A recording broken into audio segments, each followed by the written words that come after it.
अगर आपके एम्प्लॉयर ने during the year financial year 2024-25 में आपका टीडीएस ओल्ड टैक्स रेजिम के अकॉर्डिंग डिडक्ट किया था, आप न्यू में अपनी रिटर्न को फाइल करना चाहते हैं, या फिर न्यू टैक्स रेजिम के अकॉर्डिंग आपका टीडीएस डिडक्ट किया गया था, आप ओल्ड में अपनी रिटर्न को फाइल करना चाहते हैं, या फिर मैं ये कहूँ कि पिछली बार आपने ओल्ड के अकॉर्डिंग रिटर्न फाइल करी थी, इस बार आप चाहते हैं न्यू के अकॉर्डिंग अपनी रिटर्न को फाइल करें, या पिछली बार आपने न्यू के अकॉर्डिंग रिटर्न को फाइल किया था, इस बार आप ओल्ड के अकॉर्डिंग अपनी रिटर्न को फाइल करना चाहते हैं, तो क्या आप ये स्विचिंग कर सकते हैं? तो मैं हूँ सी चेतना, चलिए इसके बारे में एक क्लैरिफिकेशन आपको दे देते हैं। सैलरीड एम्प्लॉय अपनी इनकम टैक्स की रिटर्न को फाइल करते समय अपनी टैक्स रेजिम खुद से सिलेक्ट कर सकता है, जिसमें भी उसको बेनिफिट है वो उसके अकॉर्डिंग अपनी टैक्स रिटर्न को फाइल कर सकता है, इररिस्पेक्टिव ऑफ द फैक्ट कि आप उसके एम्प्लॉयर ने ड्यूरिंग द ईयर किस टैक्स रेजिम में उसका टैक्स डिडक्ट किया है, या फिर पिछले साल उसने कौन सी टैक्स रेजिम में अपनी रिटर्न को फाइल किया था। वो अपनी मर्जी से ड्यू डेट से पहले पहले जो टैक्स रेजिम उसके लिए बेनिफिटेड है उसके अकॉर्डिंग अपनी रिटर्न को फाइल कर सकता है,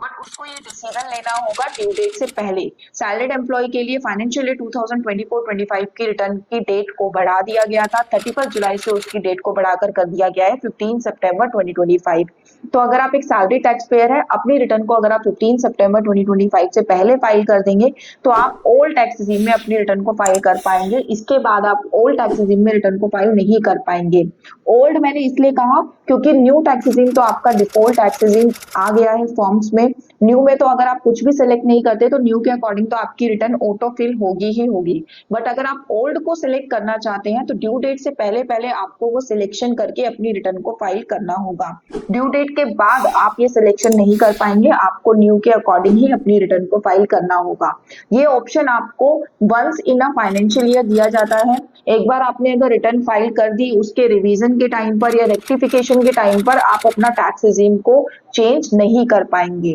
और अगर सैलरी टैक्स पेयर अपनी टैक्स रेजिम को चेंज करना चाहते हैं तो उनको कोई सेपरेट फॉर्म भरने की जरूरत नहीं है, आपके फॉर्म में ही इनबिल्ट किया गया है इस ऑप्शन को। अगर आप सैलरी टैक्स पेयर है या फिर अगर आपकी अदर देन बिजनेस इनकम है, तो इसका मतलब आप ITR 1 या ITR 2 के थ्रू अपनी रिटर्न को फाइल कर रहे होंगे। तो ITR 1 एंड ITR 2 फॉर्म में इनबिल्ट ये ऑप्शन दिया गया है, आप वहीं से ही सिलेक्ट कर सकते हैं कि आप ओल्ड में रिटर्न को फाइल कर रहे हैं या फिर न्यू में फाइल कर रहे हैं, कोई सेपरेट आपको फॉर्म फाइल करने की जरूरत नहीं है। फाइनेंशियल ईयर 2024-25 की इनकम टैक्स की रिटर्न फाइलिंग स्टार्ट हो गई है, ITR 1 एंड ITR 4 की यूटिलिटीज आ गई है। अगर आपको भी फॉर्म 16 मिल गया है तो आप अपनी जल्दी से रिटर्न फाइल करा के अगर आपका कोई रिफंड बनता है तो उसके अपने अकाउंट में क्रेडिट करा सकते हैं। Thank you so much.